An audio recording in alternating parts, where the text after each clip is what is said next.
Bonjour à tous et bienvenue dans ce Morning Bull Live. Nous sommes le 28 novembre 2024, c'est Thanksgiving. Je ne sais pas si on voit bien mon bonnet qui clignote. Ah, effectivement, c'est pas un bonnet de Thanksgiving, j'ai pas trouvé la dinde, j'ai que le renne qui clignote avec le nez rouge, mais c'est déjà pas mal. On commence à rentrer dans l'esprit de Noël. Aujourd'hui, petit point de situation sur ce qui s'est passé hier dans les marchés financiers. Journée très calme aux États-Unis, journée relativement intéressante en Europe. On va y revenir tout de suite. Et puis, on fait le point juste après le générique.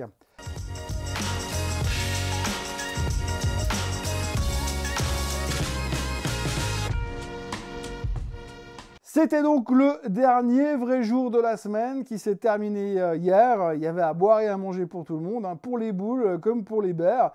Alors le vrai sujet de la séance d'hier, avant d'aller manger la dinde, c'était encore une fois l'inflation. Si on regarde les chiffres, hier, le PCE a été publié. Vous le savez, on en a beaucoup parlé lors de la vidéo d'hier matin. Et puis, depuis, les intervenants sont tous en train de se demander si c'était une bonne ou une mauvaise chose, hein. Il suffit juste de choisir son camp. Vraiment, comme je le disais avant, il y a à boire et à manger. Et puis après, vous choisissez si vous êtes plutôt positif ou négatif. Mais tout le monde pouvait être content avec ce chiffre. Et on va donc le décortiquer en détail. Parce que le truc bien avec le PCE, c'est qu'il aura permis d'effacer tout le reste. On n'a même pas tenu compte du PIB américain qui a également sorti hier, qui était parfaitement en ligne avec les attentes. Et puis en Europe, nous, on a terminé en baisse parce que l'Allemagne déprime et que la France s'enfonce dans la crise politique. Mais revenons aux chiffres du PCE qui sont sortis hier. Alors, ils étaient en ligne, parfaitement en ligne. Et ça, c'est la bonne nouvelle, en ligne avec les attentes du marché. Par contre, alors, au milieu de toutes ces bonnes nouvelles, on a quand même dû se rendre à l'évidence d'une chose. Sur les derniers mois, l'inflation, elle repart à la hausse. Alors oui, d'accord, c'est pas non plus à coût de 3% par mois, on est bien d'accord, mais quand même, si on prend le PCE de base, il est en hausse de 2,3% contre 2,1% en septembre dernier, et si on se concentre sur le corps PCE, en base annuelle, on se retrouve avec une hausse de 2,8% contre 2,7% en septembre dernier. Donc c'est parfaitement dans les attentes des économistes, c'était pile poil sur ce qu'on attendait, on peut le prendre comme on veut, mais quand même, l'inflation est en hausse sur ces dernières semaines. Alors c'est pas tout, parce que visiblement on peut presque se dire que le pire cauchemar de la Fed est en train de se pointer à l'horizon, parce que pour la première fois depuis février 2022, le CPI, le PPI et le PCE sont tous les trois en hausse. Certains esprits chagrins pourraient même commencer à dire qu'à force de vouloir baisser les taux trop vite, la Banque centrale américaine pourrait avoir rallumé le feu de l'inflation. Alors on n'est pas encore en mode panique, mais on est quand même obligé de se rappeler ce chart infâme que vous voyez à l'écran à l'instant, qui nous ramène quand même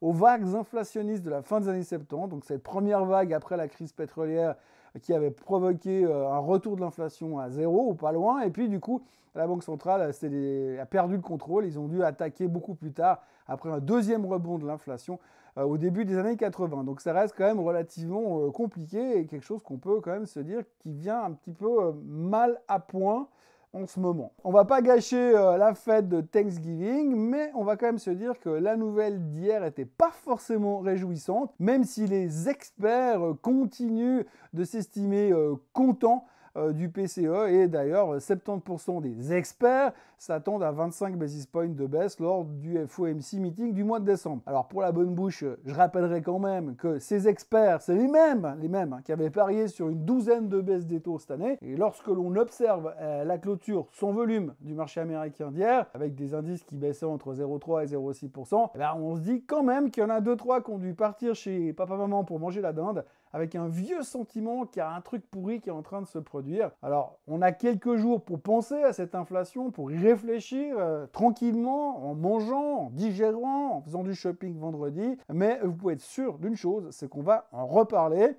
Et pour ça, vous pouvez compter sur moi. Pour ce qui est de l'Europe, je vais être obligé ce matin de faire mon mea culpa. Oui, parce que vous le savez, depuis longtemps, j'insiste sur le fait que les places boursières européennes n'ont pas leur vie propre et qu'elles sont toxicodépendantes de ce qui se passe aux États-Unis, et que quand les États-Unis sont fermés, les places de bourse européennes, elles ne servent à rien. Du coup, cette fois, je suis obligé de reconnaître que cette fois, en ce qui concerne la séance d'hier, celle du 27 novembre 2024, à noter d'une pierre blanche, c'est une séance où les Américains n'étaient pas vraiment tous au bureau. Le DAX, comme le CAC 40, la France, comme l'Allemagne, ont vécu leur propre vie avec leurs propres problèmes locaux. Alors du côté de l'Allemagne, c'est l'indicateur GfK du climat de consommation qui a baissé de 23, qui était en négatif de 23,3 points en novembre, alors que le consensus était de moins 18,6 points. Les experts, encore eux, oui, parce qu'il faut savoir qu'il y a quand même des experts en climat de consommation en Allemagne, des gars qui se lèvent tous les matins pour aligner des chiffres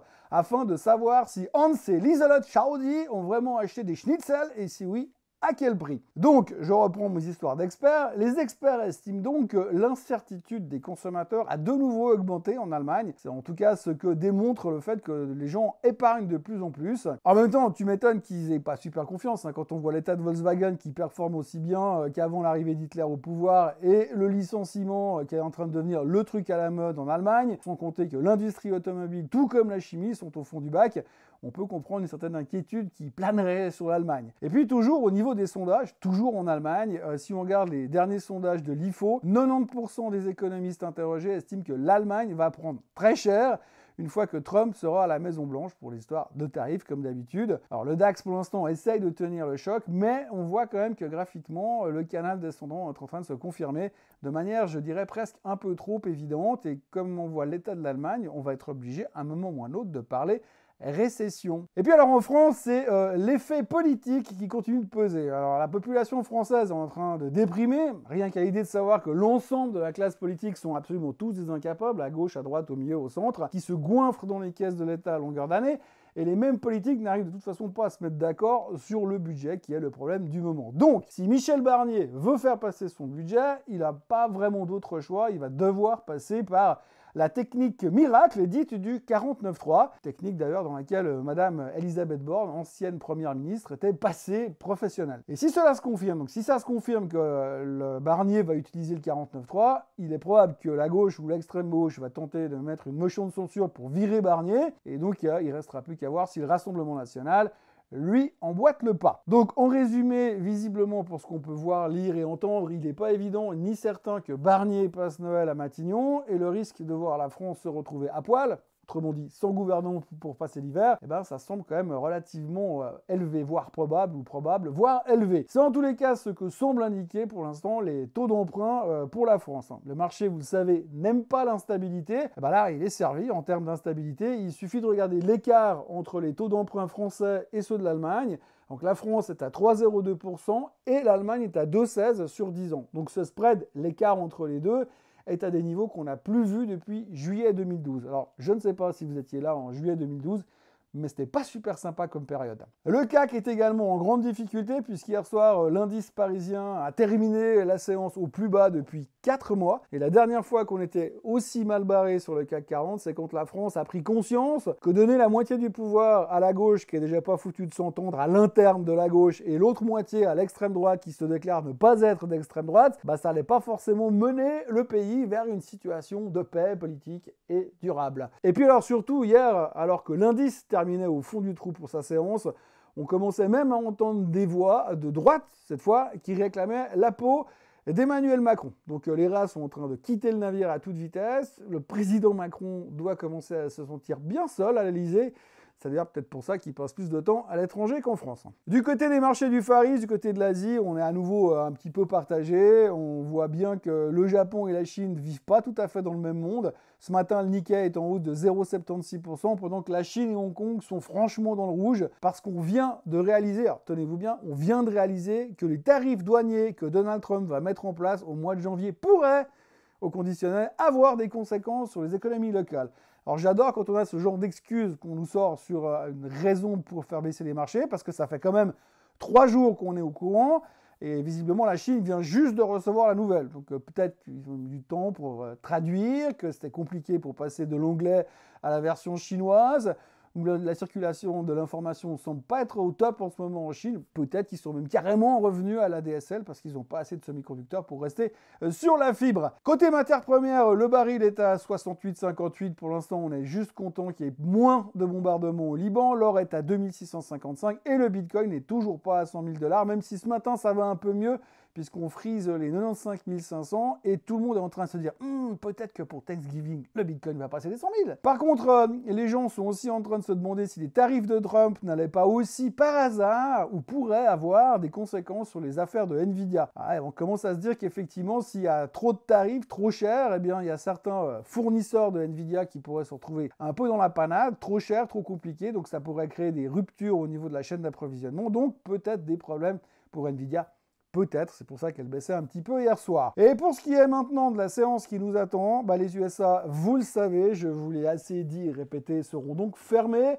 Et les bourses européennes vont devoir se contenter de volumes réduits avec la publication des chiffres de l'inflation en Espagne et en Allemagne. Et puis alors, je ne vais pas vous laisser partir en presque week-end sans vous coller une bonne nouvelle du jour. Alors, il faut donc saluer le fait, ce matin, que pour la première fois de l'histoire, la dette américaine, la dette du gouvernement américain, a officiellement dépassé le niveau des 36 000 milliards de dollars. Depuis la fin de la crise du plafond de la dette, souvenez-vous, en juin 2023, la dette américaine a augmenté de 4 000 milliards.